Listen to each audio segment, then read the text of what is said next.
a long, long time. What we all had in common is I think we all believe or feel deeply that Longmont is our town. One person was saying that she used to think Boulder was her town. Now Longmont is her town, and that is a terrific, terrific thing. Who wants to go next? I believe we have two more groups that still have to go. Thanks a lot. With that pressure, we were Team Pink, and so there's two representation, but we had a good conversation as far as what brought us to Longmont, what were our like day-to-day interactions, and we both work from home. We both really enjoy the outdoors and supports all the recent developments that we've seen regarding like even little things like crosswalks across Third, and recognize that sometimes it takes a little bit of work and building kind of a cohort and a supportive group. But we're all about kind of making the community better, and we thought this was a good opportunity just to kind of get to know other people and also get to know community. And we've both been in the area for a few years too, so it was good just interaction, hearing about others and what the experiences that we've had over the past couple of years as well. Eric or Lee, would one of you like to share?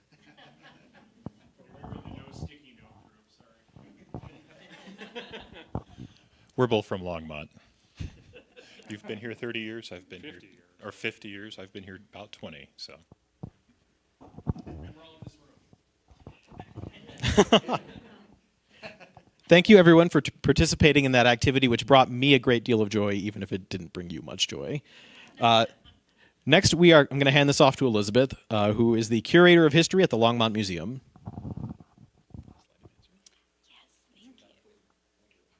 Awesome. Thank you, Shaquille. Hi, everyone. I'm Elizabeth Bodwin. I'm going to which light do I want to be blinded by? I'll go over here. So I am the new curator of history at the Longmont Museum, replacing Eric Mason, who is now director of the museum. I have big shoes to fill because he was in that position for 27 years. I have lived in Longmont going on 4 years now. I came to Colorado in 2019. I actually worked for the Longmont Museum on a grant through the worst of COVID. And then I got hired by the city of Broomfield as their curator. So for the past 3 years, I had been curator of Broomfield. And when Shaquille came to ask me to speak, it was on top of this row of speaking engagements that were all coming to a head. And this is actually the last one. So in the last week, I have talked about the Ku Klux Klan in Longmont, women's history in Longmont, the Latino history of Longmont, and now a little bit about planning. But I do not, even though this is what I'm most interested in, I am not an expert yet, just because it's just been a whirlwind of getting used to the job and getting used to the archive and everything like that. So I'm going to talk to you about Broomfield, which I don't know how many people have already read the book or are going to read the book. But as I was reading it, I was like, oh gosh, Broomfield hits so many of these topics. And it's what I think it'll teach us what we are lucky to have here in Longmont and that our problems could be a lot worse and how we could learn from what it has happened and is happening in Broomfield so it doesn't happen here. So this actually comes from an exhibit of photographs that we had at, so Broomfield has two teeny little museums. One is the Depot Museum, which is the de facto historical society for the city, and the Veterans Museum of Broomfield, which is actually a great museum if you like military history.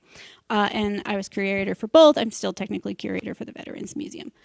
So we had 250 photos, marketing photos that were taken by the Turnpike Land Company, which were a suburban development company. It was a collaboration of financiers, bankers, land developers, construction. These guys got together, and it was the 50s. The highway had just been put in, 36, and they were out to make what they wanted to be the fourth largest city in Colorado, out of a community of 150.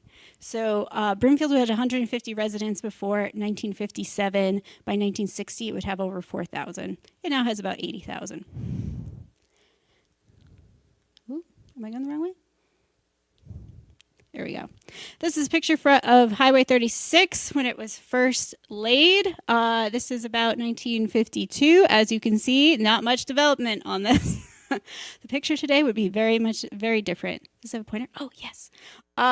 So here is Old Town Broomfield. Just a little smattering of buildings, less than 24 buildings along what is now 120th.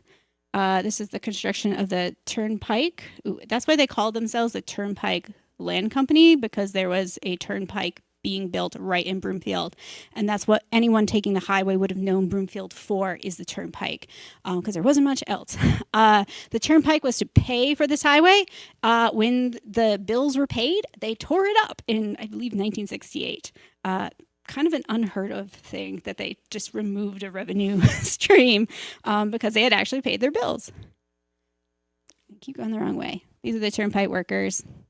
Also, just a fun little thing, I included this. We have in Broomfield a slightly famous dog named Shep, the toll booth dog. He was a stray dog that showed up on the opening day of the turnpike, and he ended up living in the toll booths, and all of those lovely guys took care of him. And people would leave money for his care. And he had so much money left over that when he died of natural causes, they built a little grave that you could see from 36. And in 2009, they moved it to the Depot Museum. It's an Atlas Obscura thing. This is what Broomfield looked like before the 1950s. It was a smattering of buildings around what was 120th and the railroad tracks. The railroad tracks are actually still there. The only building in this picture that's still sort of there is this, although it was replaced with a metal fabricated grain. It's a grain silo, so it doesn't look quite like this, but there is a new. Must have been right before 1911. This burned down in the 70s. This is long gone, and this whole area got slated for industrial commercial space in the 50s. Really was what would be like people ask. Is there an Old Town Broomfield in the way that there's an Old Town Louisville or Old Town Lafayette? And the answer is yes, but there's like only a handful of buildings there, and it's really hard to find because it got cut off by the highway. This area largely gets forgotten by the suburban developments. And the book talks about, like in Western development, how naturally the city would start to form around usually train tracks, and this is the case here. This is Jones Hall. It had the post office. It had a meeting space. I believe it had even sort of like a grocery in it at some point. Over here was the depot. The depot building is the only building that survives and is no longer even in that spot because of development and commercialization. It got moved to a 1970s neighborhood. And yeah, there was a few houses along here of people who weren't farmers, but like not that many. Most people just had very large homesteads that they had homesteaded since the 1860s or 70s, and they came into town for whatever they needed. The train that was here was an electric train that went from Denver to Boulder and made all the stops along the way. That really connected people. It allowed this young people go to high school. We have diary entries of girls in the 1910s going to see movies in downtown Denver, and they just hopped on the train. It was kind of a glorified trolley. Someone did try to make, Mr. Coleman, I forget his first name, tried to make a suburban development in Broomfield in the 1910s. I just think this is so fascinating, but never caught on. And there's a main street in Broomfield that's not really a main street. Like, it doesn't look anything like a main street. That's because Coleman was from Maine, and it was actually Maine with an E. So that's why there's a main street that's not a main street in Broomfield. This did not catch on, but it was pretty cheap to buy a lot in what he was thinking the new electric train would basically create suburbia. He was just like, 30 years too early. Again, this is what Broomfield looked like before the 50s. There's those grain silos. These two buildings are still there. Most of everything else is now gone. This road has expanded so much. It just encompassed all of these buildings, just swallowed them up. There's like a Safeway. There's just shopping, Home Depot, all that kind of stuff along both sides here.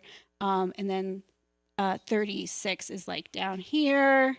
And this is what turns into 287 goes up like this. So 120th, 287, and then 36 is here. This was taken in 1927, when airplanes were brand new. All right, this is what it looks like now. I tried to get as close as I could. So there's that little strip. There is grain silo number 1, grain silo number 2, like right there. And as you can see, all of these roads have just swallowed up any of the historic buildings that were there. It got slated for, like I said, industrial commercial. So there's a lot of like warehouses and auto mechanic shops.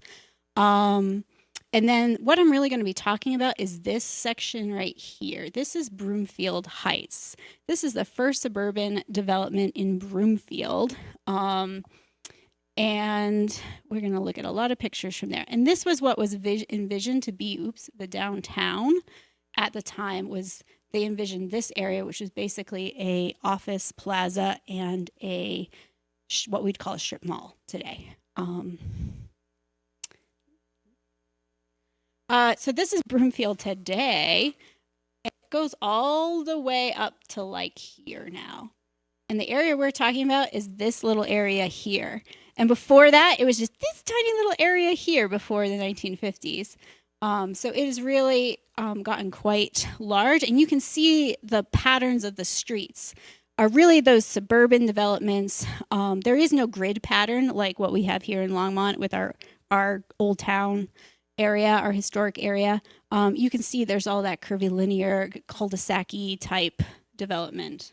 And it's just what they did was copy what they did in the 50s, just cut, paste, cut, paste, like development, strip malls, development, strip malls. Not to say that Broomfield's a terrible place to live, but it is the definition of a bedroom community and suburban sprawl. So here is a 1950s advertisement for Broomfield Heights. The book talks about how with suburban development, the very first step, one of the ways that like the trap is set is the developers take on the cost of building the roads and the infrastructure and running the water and the electricity and all of that so that the city doesn't have to take that on. And that happened in Broomfield. The Turnpike Land Company did all of that. They ran the water from Great Western Reservoir.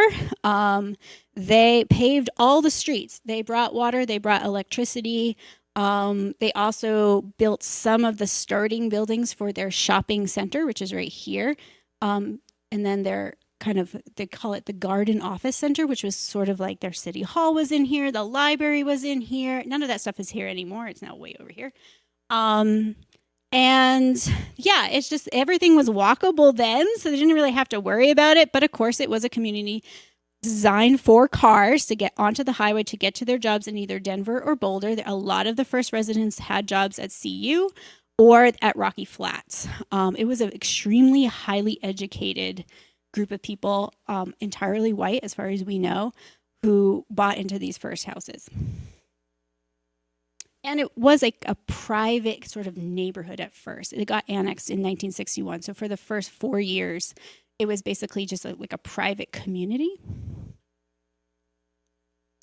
I thought you guys would find this one interesting. I don't know the date of this. My guess is that it's around the early 60s. This was a city plan where you can start to see where the old part, which is right here, is being called high density, which is funny, surrounded by industrial, and this did become industrial. Like literally there's a street here called Industrial Way. And then even this area is now Interlochen, which is almost entirely, I mean, there's a lot of apartments over there, but it was designed as office space, office towers. From the get-go, they were already thinking even though it was a commuter town, they wanted to bring jobs there, and they were thinking, how can we bring more companies here? And that's, they're still doing that today. These are the guys, of course, they're all men, they're all white. They're pretty happy because they're about to make a lot of money. They had been very successful in this picture with their first filing, and what they're showing is the second filing. So they built these houses first, and then they built another slightly fancier development right above it as soon as they sold out of properties. And they sold out very quickly.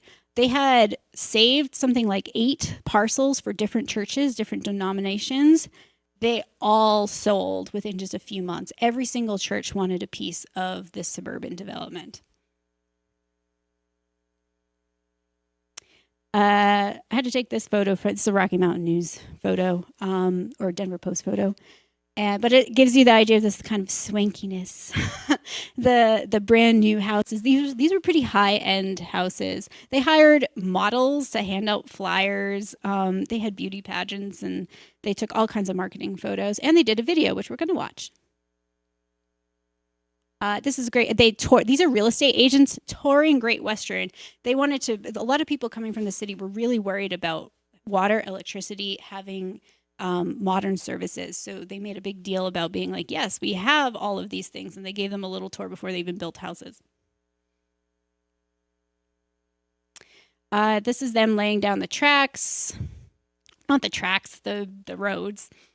As you can see, it is farmland, which is no longer the case. They also had a bus service so that you wouldn't be completely stranded in the middle of nowhere. We do have oral histories of people who are still alive today who remember their parents saying, "What?" or grandparents, "Why are you moving out there? That's just all farmland. What are you going to do?" This is the first electrical lighting. Again, they just took pictures of everything.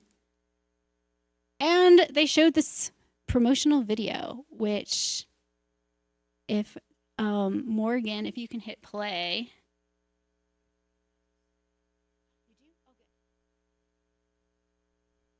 I'm not taking too much time. This is 14 minutes. But I think you'll find it. They use the guy who's speaking is famous. I think he worked for Disney for a little while or NBC. He was considered a famous announcer.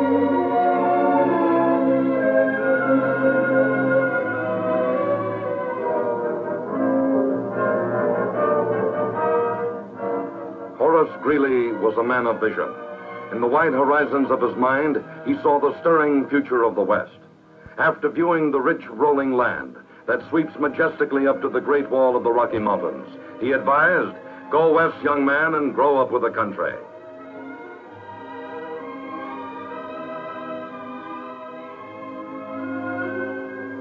But he did more than advise. He organized the famous Union colony that came west to found the now thriving town of Greeley, Colorado.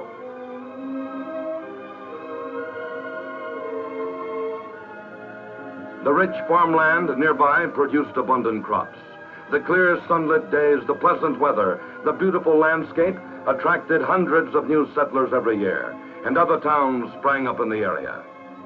Since Horace Greeley, many men of vision have followed, who promoted and developed the area with such success that today a great bustling city of Denver has blossomed in the shadow of the Rockies.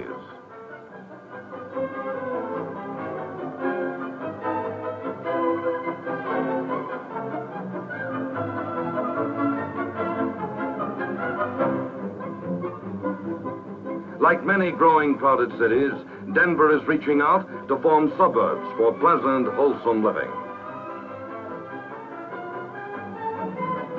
Some new developments repeat the mistakes of the past. Remember, some of the slum areas of today were the suburban hopes of yesterday. Why not meet the challenge of a growing area by building a whole new city from scratch like Horace Greeley did? A modern dream city for 30,000 people, where everything is carefully planned from the beginning, with parks and recreational areas, schools, churches, shopping centers, and broad curving streets for delightful residential living. Why not do it all right from the beginning?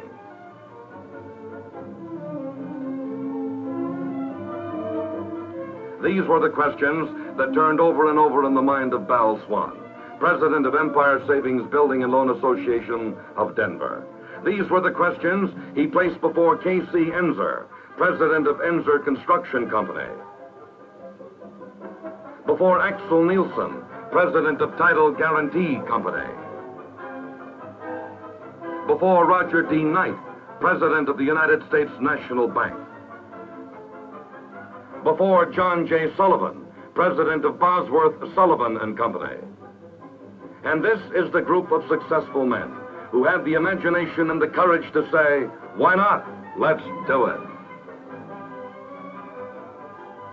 And that's how it all started back in 1953. First they searched until an ideal site was located. A site with thrilling vistas, with clear, clean air, where the great outdoors, the sunshine and blue skies could be a part of daily living.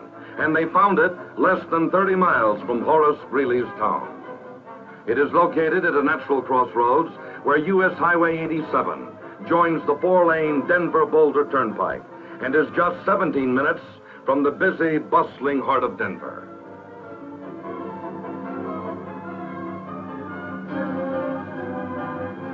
From Broomfield Heights, highways lead off in all directions. Just a few miles away is the University of Colorado at Boulder, the home of Big 7 football.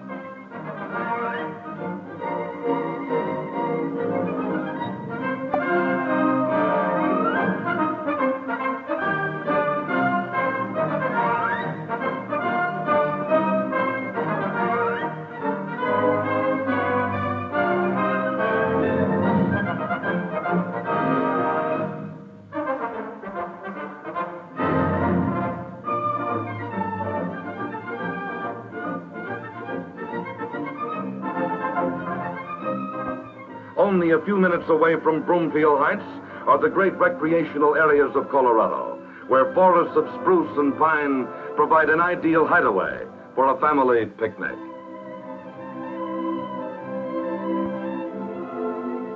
Where sparkling streams rush down from towering mountains, and a man can cast a fly in fast water and tempt the wily trout.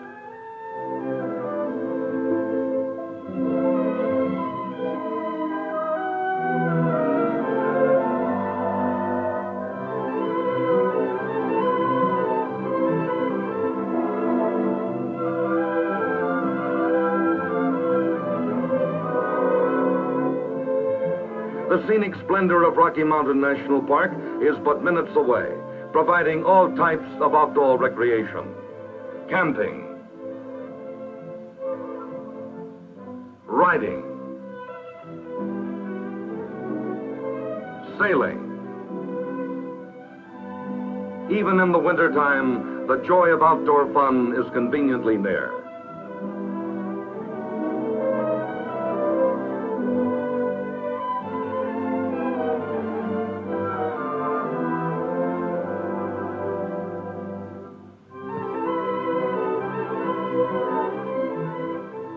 Soon the detailed planning for Broomfield Heights was underway in earnest. A firm of experienced city planners was retained to make the dream city as perfect as men can conceive. Streets were laid out in arcs and curves to conform to the natural landscape, providing pleasant vistas for every home. Principal street arteries were planned to carry traffic easily and quickly to and from a smart, modern shopping center.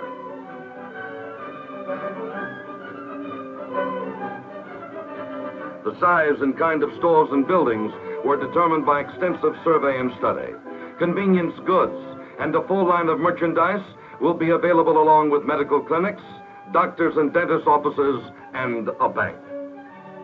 4 square feet of off-street parking will match every square foot of retail shopping floor space. Large tracts of choice land are dedicated for schools and parks. Sites are provided for churches, police, and firehouse construction.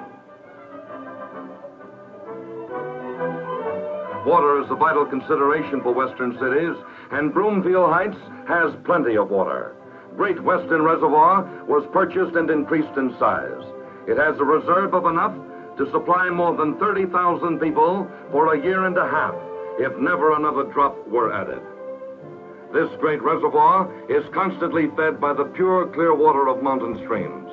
Water rights on Coal Creek and Clear Creek assure a bountiful supply This is on for the YouTube. entire It's development free. for years They'll and go years into to come. the construction quality and the garages. Every house came with a trash disposal, and I just listened to a podcast, I think on 99% Invisible, that was all about exactly that. This moment in time where they thought trash bins would just go away. There's a lot. What?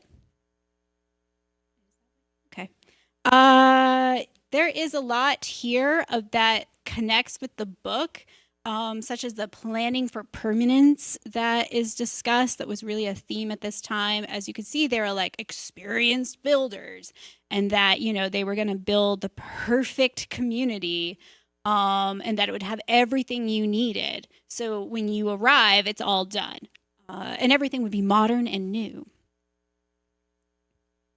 I like this one because they're advertising this 55 Chevrolet, and I looked up an ad for it, and I was like, wow, this ad just really sums up what was going on.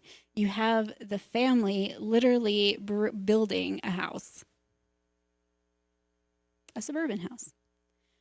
Here's just some fun advertisements from the area of what this is a fairly fancy floor plan, what this would look like, completely carpeted, aluminum sided windows, huge patio off the living room.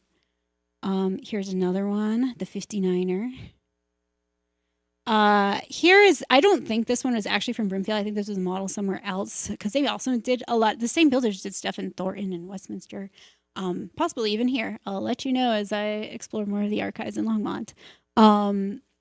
The cost for this, because we like to talk about affordability, truly are these houses now go for anywhere between $500,000 and $800,000, depending on the size and if they've been updated. But the inflation cost of that would be pretty reasonable for someone with a one income to be able to afford today. This is a little description that came up with. This was a fancy one at $17,500, 4 bedrooms, it had a fireplace, had a recreation room. A little bit of the interiors. I think interior design has come a long way. It came with landscaping. Everyone got 2 trees. I have looked up this house on Google. It is still there. This has been enclosed into a 1 garage, and then they expanded for 2 garages, and this tree is now huge. And this is that shopping plaza. The thing is that now all of these buildings have become too obsolete or too small. There are still 2 banks there and some kind of dental assistant offices. But for the most part, this parking lot is empty. This is where we actually had our collections for Broomfield, and it's also where the Veterans Museum is, which is in the old library, right, would be over here. So a lot of people who grow up in Broomfield today don't even know that this is still Broomfield because it's so far west compared to where most of the families are moving to today. This is the shopping mall. And they had this big giant sign there that if it got torn down in 1994, but it really was a symbol of the city for a long time. This is what it looked like in 1994. So the book talks about how if you build everything at the same time, everything ages at the same time. And this strip mall did not age well. It got torn down for a Target, which I think was not a bad switch. But the thing is that Target in 2012 wanted to have a super Target, and there wasn't enough room to expand here. So in the end, there are now 2 super Targets in Westminster. And this is now an at-home store, which is the biggest waste of this. I drove by it every day. It drove me crazy. Huge parking lot that I didn't need. And also, it carries home stuff, which is, nice. But I saw these elderly people walking from their homes in this area because this was designed to be walked to. And they're shopping for food at the Walgreens, which was built across the street. And it's that's the only food in that area now because it was supposed to have everything. This shopping mall was supposed to have everything you needed. It had a clothing store, it had a food store, it had a hardware store. It used to be all of these different little locally owned businesses, and now it's just one giant corporate chain. This building's still there. Very modern taste in architecture. They couldn't build schools fast enough. The school system went from having 25 kids to 750 kids in a year and a half. So what they did is they actually repurposed the houses to be these little schools. So 2nd grade would be in one, and now these are privately owned homes. But for a year or 2 years, they were classrooms, and everyone came on their bikes. We have other pictures where the whole yard is just filled with bikes.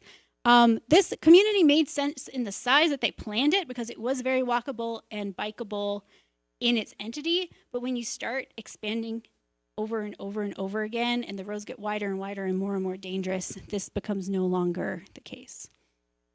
It's very hard to walk and bike places in Broomfield. I included this. Dwight D. Eisenhower came to Broomfield. They named the library, which is now the Veterans Museum, after his wife. And he was friends with Ball Swan, who is the banker in that video. There's some thoughts about if there was some kind of, I don't know, what's the word I'm looking for? Collusion between that, like, I don't know, Eisenhower had invested in Broomfield and the land transfers, and there was a lot of money being thrown around, and we don't know everything about it still to this day. Okay, so I got a little bit about Broomfield now, and then I go into Longmont, and I swear I will wrap it up very quickly. This is Broomfield today. That's a picture of Interlaken. Basically, this model has been expanded over and over again with just bigger and newer looking buildings. In the night, they originally had apartments. Those apartments are still there, the Broom Garden Center apartments, which are behind the Walgreens. If you're at that intersection, you know where I'm talking about. But they pretty much stopped building apartments in the 80s, 90s, and early 2000s. Instead, the houses just got bigger and bigger and bigger, and there's actually a whole entire neighborhood of like large, I'm going to call them McMansions. Maybe they're a little nicer than a McMansion. A gated, I mean, this was right from an ad that I found online, literally like a YouTube thing, and it just straight out called it a gated community. And that really starts the issue of housing in Broomfield. Today, they talk about being at build out. Like they talk about this all the time in the city government, how there's not going to be basically virgin land anymore. And what are they going to do? Because developers don't want to develop unless there's a nice big empty flat piece of earth. They currently have had this Safeway store that has been empty for over 10 years that is slated to become a new downtown center, but it's just an empty parking lot and an empty strip mall that's just sitting in what would be the center of town, waiting for development, and finding the funding for that has been, I guess, really difficult. That book also talks about tax revenue being an issue, that more residents don't necessarily mean more tax revenue. It does in my home state of New Hampshire because the property taxes are where everything comes from. But here, the property taxes are so low, most of the revenue for the city actually comes from sales tax. So they're incentivized to build more shopping malls and less incentivized to build more housing. Oh, and I included a picture of Arista. Arista is part of Broomfield, and that's sort of like a little fake urban center. The first bank center is going to be torn down. We had a series of lectures just like this, and one of them was about public transportation. And community members were invited to ask, and the community, the city planners and transportation people came to answer questions. And basically, this transportation person said, you're not going to see public transportation. It's just too expensive in Broomfield. It's just like this huge hurdle because everything is just spaced so far apart. And if you want to go to the Walmart and you live on the other side of the town, like that's it doesn't make sense the way the city is planned to have these bus stops. So their answer has been to basically offer these free shuttles that you like order like an Uber. And it's not the greatest system because I've had a lot of younger volunteers try to use it, teens and such. But it is like literally the only option that they have for people who are housebound. I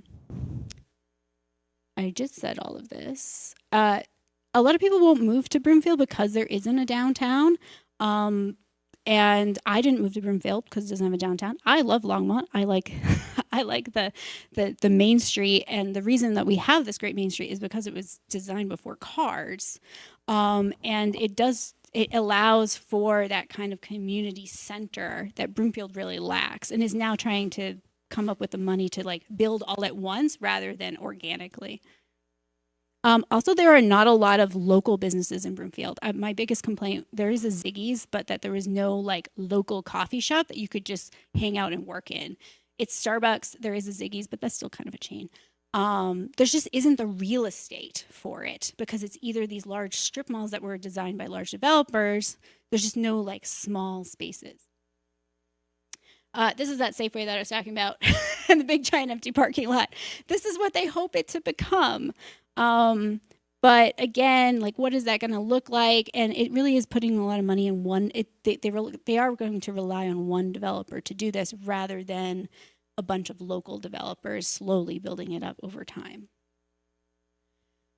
So this is, I'm sure you guys have all seen this, is literally in bronze in the sidewalk at Fifth Avenue, I believe it is. Longmont is a planned community too. It's just from a different era, so it has different roots, right? It's a little bit more enlightenment. You've got this grid that's like north, south, east, west. Very, very logical. They literally came out here with this. I mean, there were a few, of course there were indigenous people living here, but then there were a few pioneers and settlers living out here too. But the Chicago colony really ramps up development. The whole idea that you would pay money ahead of time, it was $150 to be a member of the colony, which is about $5,000 today, so not cheap. And the idea is that by pooling your money, you could get all that infrastructure stuff done and out of the way. And I think it came with some land too. And so you could just immediately kind of start building. Also, Longmont had industry in a way that Broomfield never did. Broomfield was purely just farmers that kind of brought their product to the train, to the grain silos, and then it went off to other markets. Here, we actually produced things with the sugar beet mill, the canning mill. There was a grain flour mill over by 2nd Ave. And that brought jobs. It brought immigrants. It brought more workers' housing. We didn't have the coal industry like Lafayette or Louisville, but that's why you can see a lot of these like little working class houses, especially in this area, that never really came up in Broomfield. It's a little too far from Denver to be truly like a white flight community. If anything, Longmont was a community that I think suffered in the opposite direction, especially in the 70s through 90s. I would hear over and over again from people in Broomfield kind of put Longmont down when I said that I lived here. And I was like, I really love Longmont. And they never come this far north. And to them, the Longmont of the 90s is like gang filled and that there's nothing to do there. And I was like, Longmont is a lovely community and you can walk around here. I brought this, Shaquille, thank you very much for finding this. Also, Eric Mason had not seen this, so this was new completely to us. This is a redlining map in the National Archives that was digitized by the University of Richmond, was it? Yeah, and it kind of still reflects the patterns of development that we have I just recently bought a house in this crazy market, and the prices reflect kind of this map still to this day. It's a little cheaper in the north. It's cheaper along those kind of red areas. And it is very, very, very expensive in the green area, which is sort of around 3rd Ave and around Thompson Park. This is from 1937, by the way. Also, the fact that Longmont was big enough to have a redlining map means that there was a real gradation of classes and types of buildings for them to come and do this in a way that like Broomfield and I think like Louisville and Lafayette, they didn't have any of this. Boulder did. This is just some of my observations that I noticed is that slump time for the Longmont economy kind of resulted in what I believe is called benign neglect. It allowed, we did have some urban renewal. There's lots of articles in the archive about that.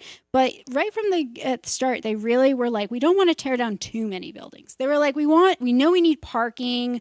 We know we need to tear down some of the more unsightly buildings. But for the most part, they left the historic fabric of Main Street from 3rd to 6th Ave, which is where they were concentrating, intact.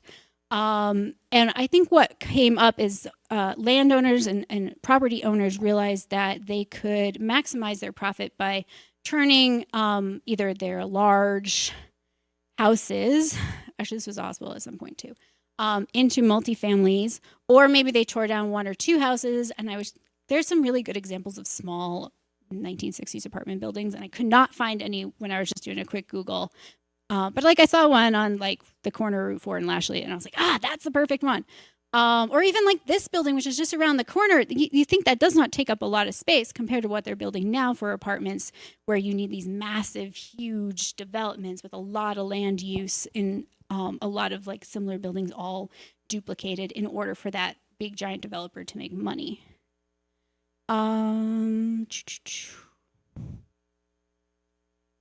IBM was really the big impetus for sort of the more suburban stuff that we have here. I'm more familiar with Southern Longmont, but like Southmore Park, I think is a great example of a very similar neighborhood to what Broomfield had, with parks interspersed and a school inside it. And then you have strip malls along the side and commercial space, and the winding streets and the sort of ranch split level homes. And I think that's where we kind of leave this conversation to talk about, let you guys talk about what happens after this. Thank you very much, Elizabeth.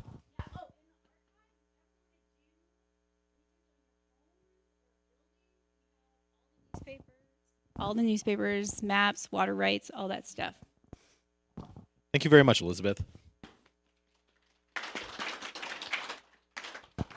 So now we're going to transition into talking a little bit about the book. So this is the book, Escaping the Housing Trap. For those of you who have not already purchased a copy at Barbed Wire Books, you can reserve a copy at the Longmont Public Library. They've ordered, I believe, 4 copies. And you can also get it on like Amazon or whatever if you want. Oh, well, maybe they could buy more. I don't know. So I want to tell you a little bit about the book. So I'm going to tell you about the organization that produced the book, which is called Strong Towns.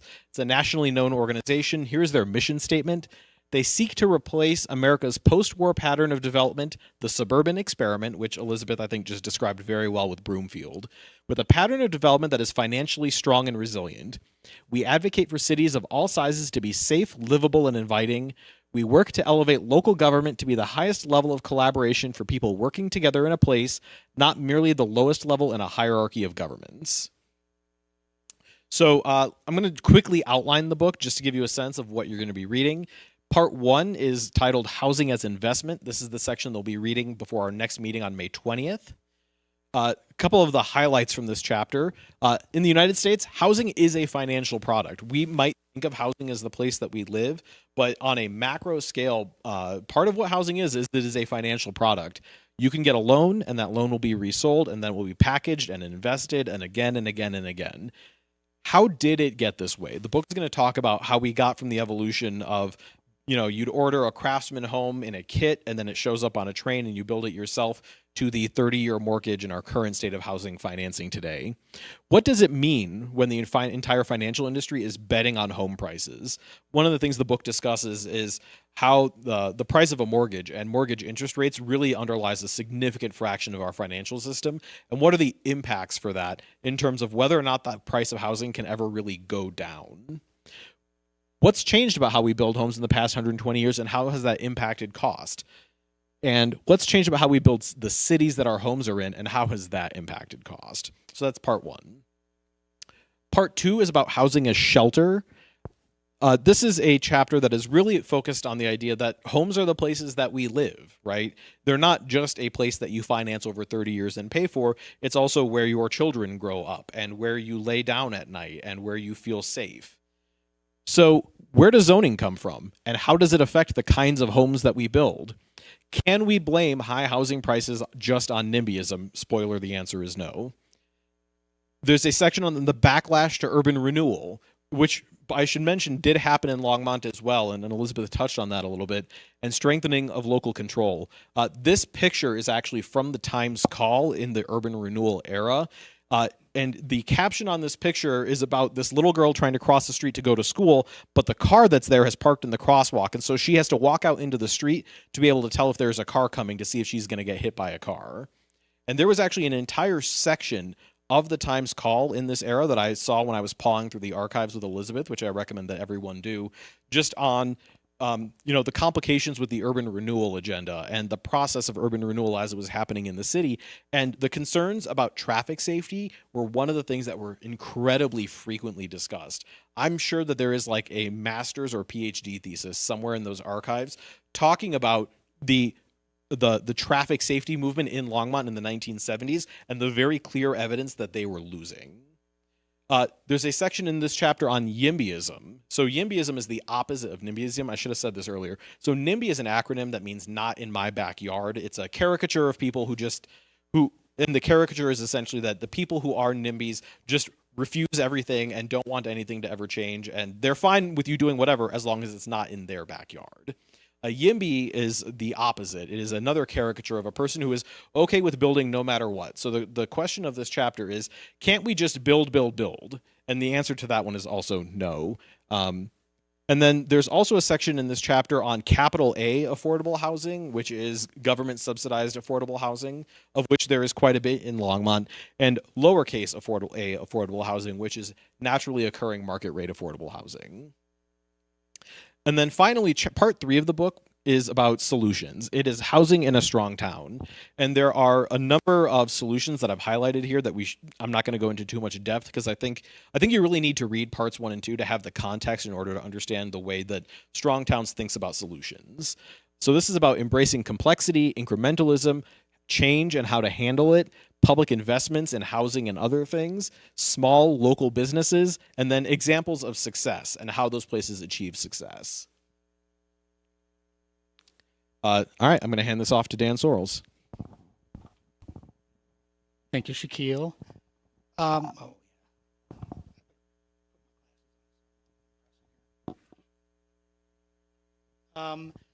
So Shaquille asked me to put together something just to provide a bit of an economic context on the book, on section 1, which is what I'm going to try to do. This can be very, very dry. The reason he asked me is I work for a company, and basically I'm the director of research, which means I do a lot of economic research for a large real estate investment company. We do primarily commercial, but we do some residential as well. And a lot of the stuff that I look at day to day applies to this. So this is going to be fairly dense. And I do want to warn you, economics, I may be giving y'all either too much information or not enough information. I'll let y'all decide that. If you have questions, please ask. So as I started putting this together, I started to think, well, what should really be considered as you're reading through this? And as Shaquille said, section 1, we talk about housing as an investment. It never ceased to amaze me in terms of investment is that really there are only 2 primary emotions, primary movers, and it's fear and greed. It sounds terrible, but it really is true. So the fear is obviously downturns that in the market that could threaten the economy, and the response to that fear is usually through massive fiscal and monetary stimulus. We've just seen that with COVID. We saw it with the Great Financial Crisis. We've seen it before. We saw it during the Great Depression. The greed is we're a capitalistic society. We want to try to make money, and as these rules change, the idea is to make money. So initially that starts generally with benign or at least I wouldn't say noble, but more noble motives. The positive feedback loop starts to creep in, and you'll see real estate is a very cyclical business. Housing is no different. As that feedback loop starts to move up, this is where you see a lot of housing or a lot of asset values creep up. As that happens, riskier and riskier behavior happens. So what I wanted to do here is just think about as you're reading. And as Shaquille noted earlier, this is a very complex housing is actually the dynamics of housing and the dynamics of real estate are really complicated and interwoven.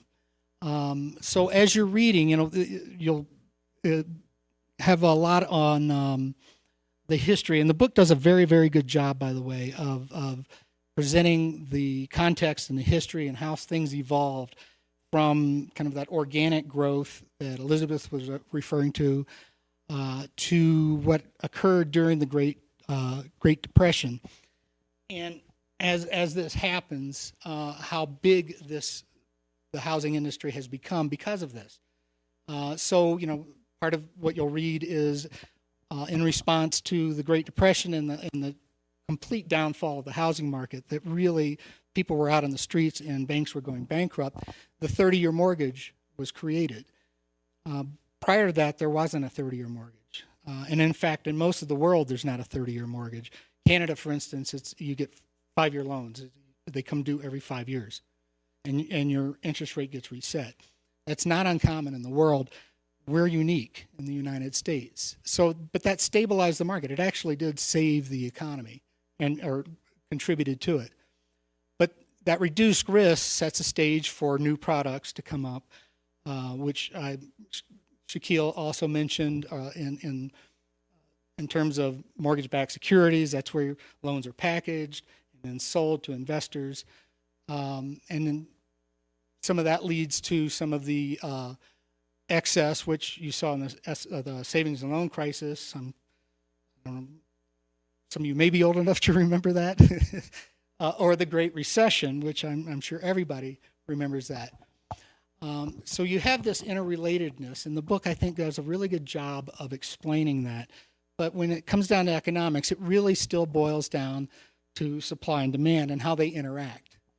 And I apologize for the wordiness of this. I'm an economist, so you get a lot of this. So supply on this is relatively straightforward. It's just the number of units.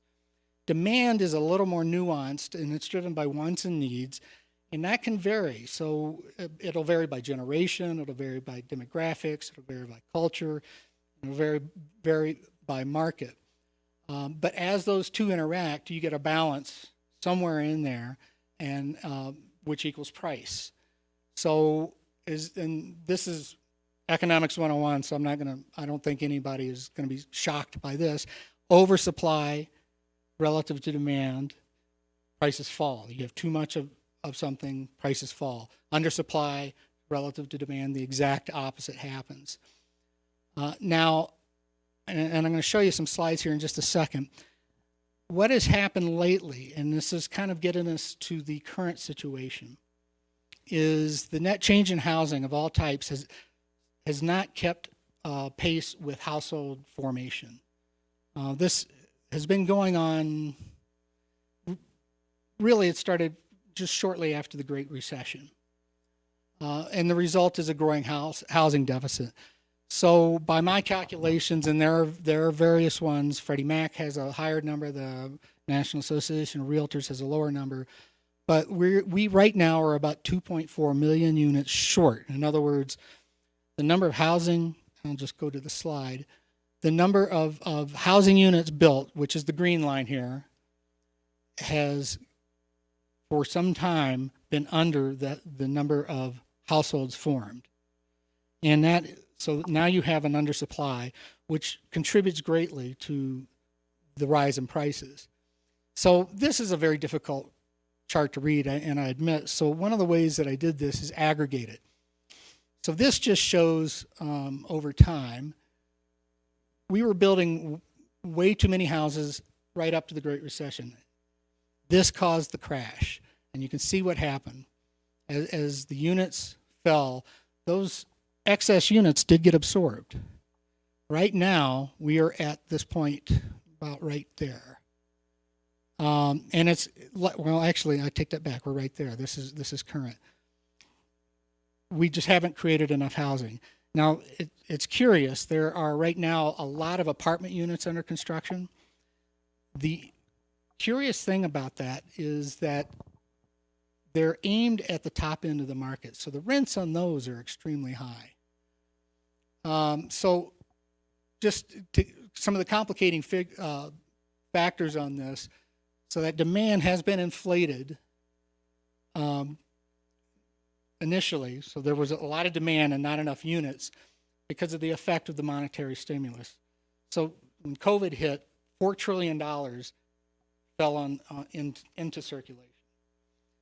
this happened right after the Great Recession too. A lot of, you might remember quantitative easing or QE. Basically, the Fed and the Treasury created money. There's a whole nother discussion on that, which I won't get into. But that imbalance led to this astronomical rise in housing prices. So just between February of 2020 and the year end of 2022, the median house price rose 45%. This has created this chronic affordability crisis.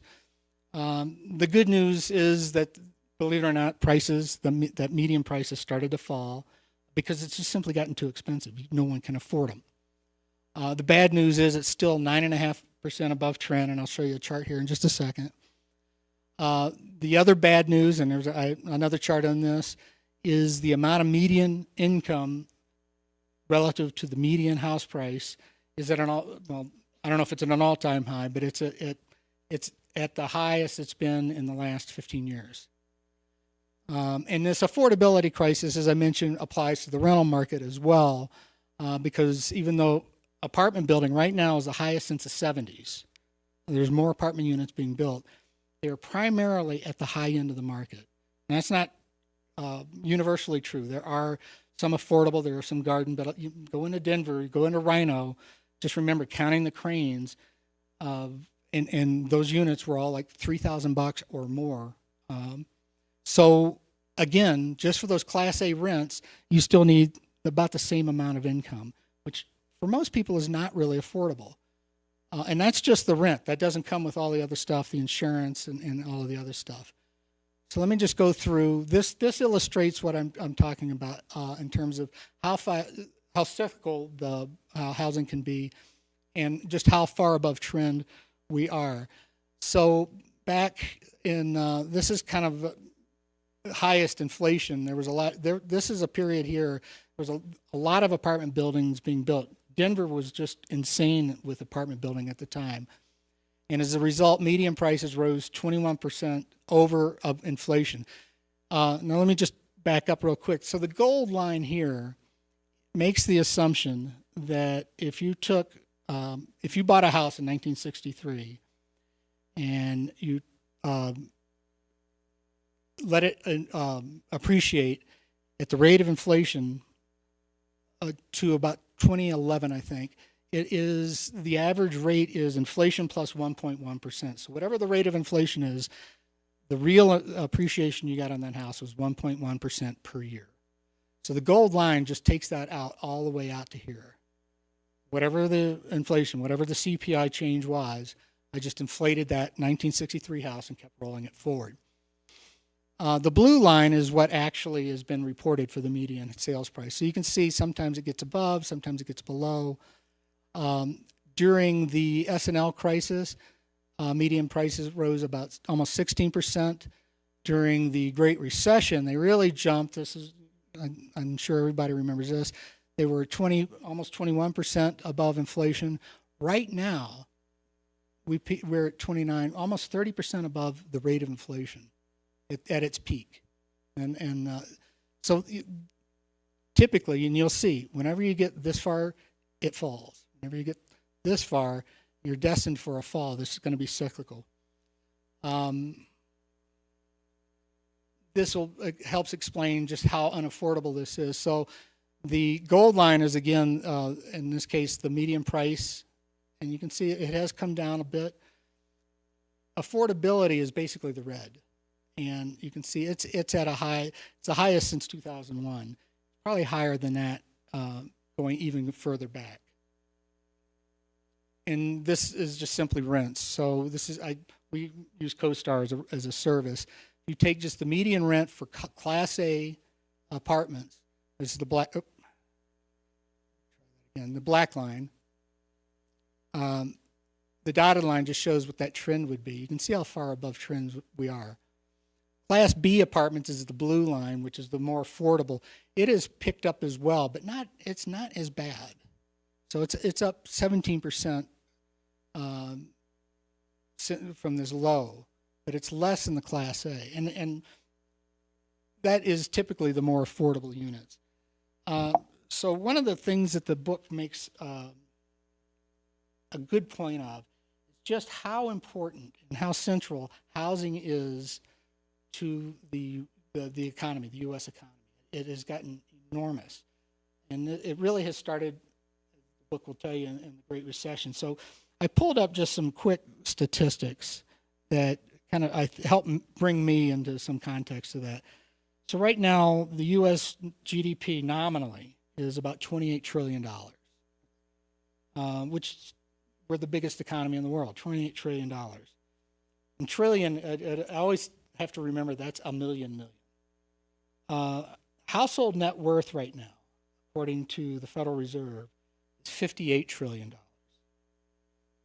85% of that $58 trillion which is $49 trillion, is just the value of household real estate. Household net worth is hugely connected to the value of real estate. And it's one of the reasons you're talking about something that is double the GDP of the entire country. It's central. It's hugely important. And so in setting this economic context, in section 1, it's not as dweeby as this, so I apologize. But it should give you some context of why some of the problems that we are encountering and making any kind of change is so difficult. There's a lot of money at stake, and a lot of people have, they have a hugely vested interest. So just give this some consideration as you're reading, and I hope I didn't bore you too much. Thank you, Dan. All right, we're gonna close with Morgan Trexler, who is going to tell us the story of Terry Street.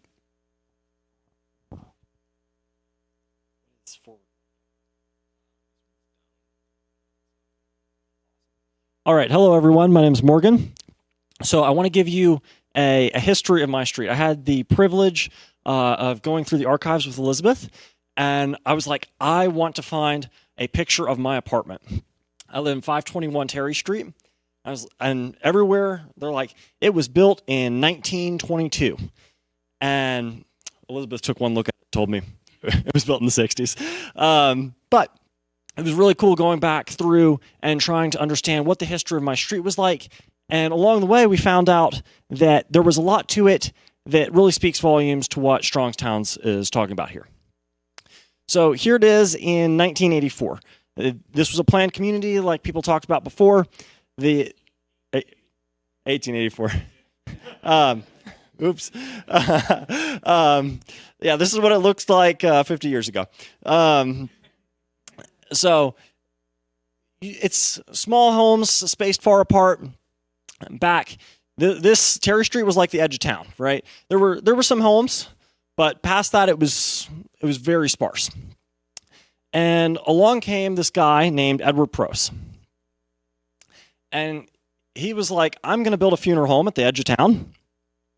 And with that, he moved from Chicago. He was like, I'm going to build this. He built the first half of this building in 1922.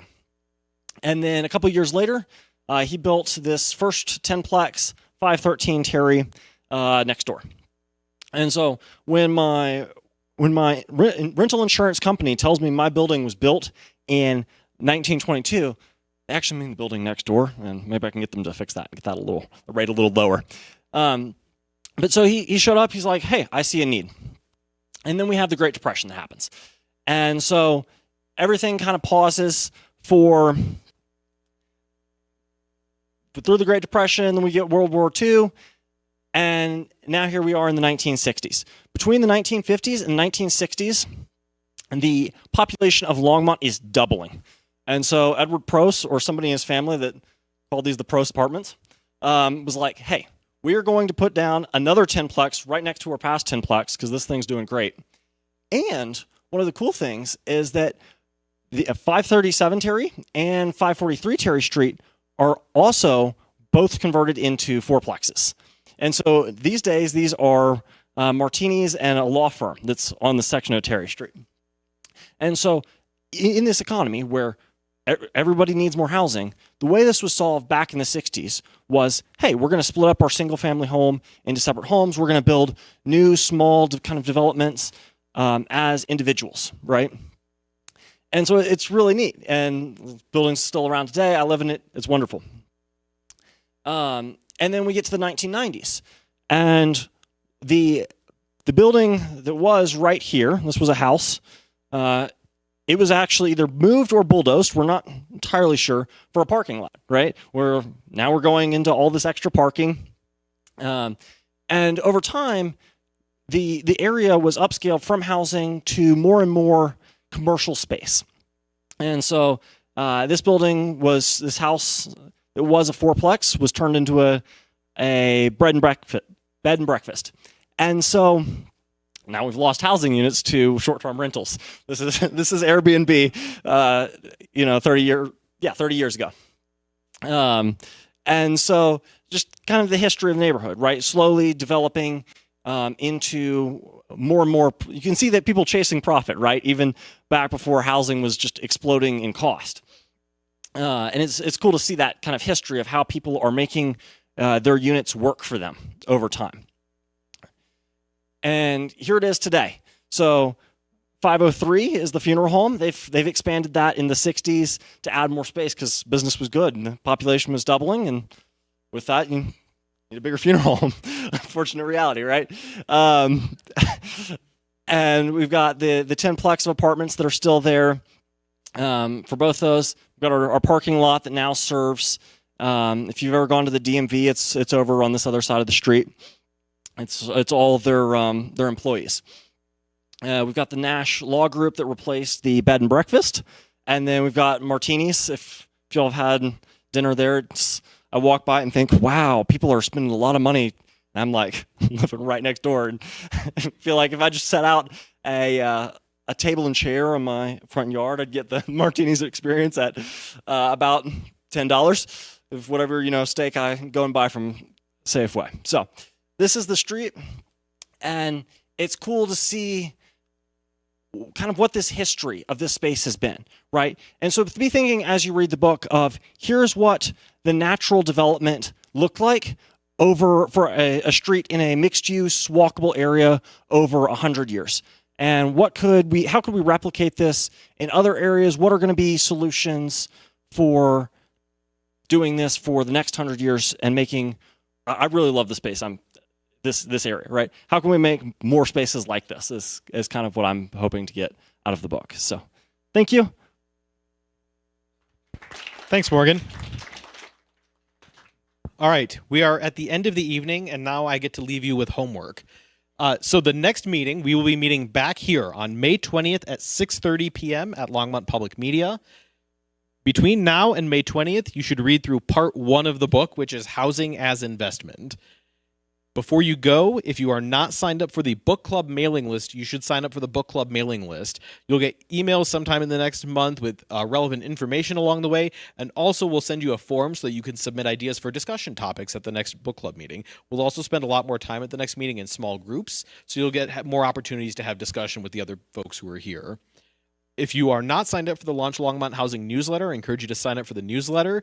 It has a milieu of ways to take action and interesting reading material that'll get deposited in your inbox about twice a month. It'll also have information about upcoming launch meetings. And you should come to a launch meeting, because if you're the sort of person who's going to come to a book club like this, you might be interested in the launch meeting. We meet the first and third Mondays of the month at 6:30 p.m. in this space, and our next meeting is on May 6th. Thank you very much for coming. It has been excellent to spend this evening with you. Thank you.